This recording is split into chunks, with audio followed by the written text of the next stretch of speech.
Well, as parents, we want to do everything we can for our kids, and we certainly want to protect our kids, but sometimes too much of those things can actually do more harm than good. Our master mom, Amanda Olson, is back with us this morning to talk about how coddling is a parenting no-no. What a topic to talk about today. I said, I learned from my first child. Does that count? Yes, absolutely. It is a sensitive subject. It is. It's so hard because we do, as parents, especially that first one. I mean, we're so on edge and we want to do everything right. So we think the more we give, the better. Right, right. And you think you're protecting them and, you know, helping them do everything. And unfortunately, at some point, they have to be able to do stuff on their own. And that can be a big, if they're used to you doing everything and protecting them from everything, when they have to go out on their own, even in kindergarten, they can have a meltdown, you know, when they don't get the color chair they wanted, or, you know, it can be simple like that, and of course, go on into teenage years and even adulthood if we don't correct ourselves. So. Yep. Yep, that can happen. Okay, so we have confirmation.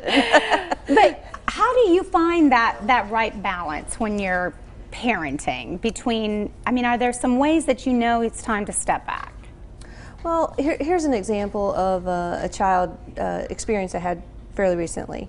So a little guy, you know, about 5 or 6 years old, had a boo-boo on his finger, and the mom says, you guys have a Band-Aid? And of course we do. And so we got the Band-Aid, got it on. Well, she comes back to me a few minutes later and she's like, he's still really, do you have Superman Band-Aids? Because that's what we have at home. And, you know, and I'm like, don't have Superman, right. you know, maybe Dora the Explorer or something. Right.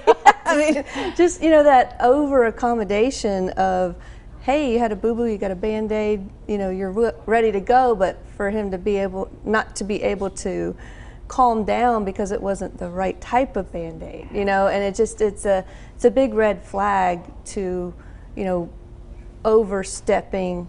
You know, there's a big difference between comforting and coddling. You know, so a Band-Aid to help the boo-boo feel better is comforting.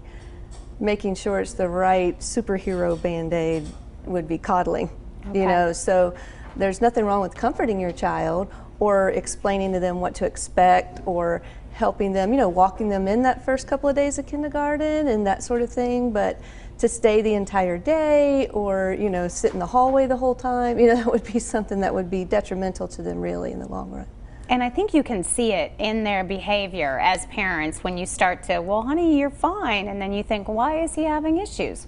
Well, maybe it's because, right. You know, we've sort of set that up. We've set up that circumstance. Yeah, you know, there's a little girl, I was talking to her parents, and she will only eat fried bologna. I mean, that's it. And I'm like, well, she'll only eat that because that's the only thing that you make for her. You know, skipping a few meals is not going to hurt her.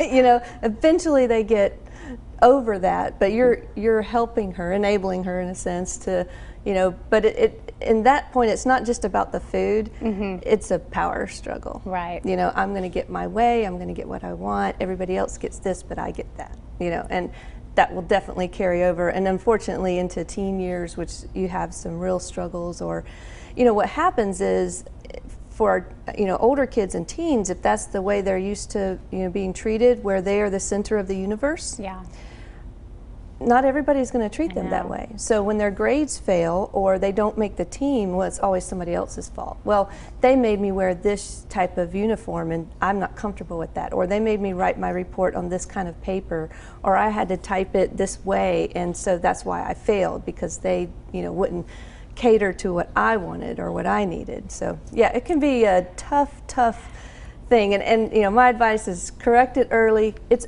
okay. They're going to be okay if they don't have the Superman Band-Aid.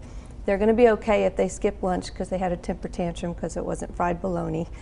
They're not going to be okay if they're failing in school or not being able to relate to others because they still think they're the center of the universe. Yep, life lessons. Yes. Sometimes it's hard. It is hard. Yeah. We'll give everybody your information. Great topic today. Thank you so much. Great insight. It is askmastermom.com for more information, and you can always find Amanda at Olson's Martial Arts Academy right here in downtown Johnson City.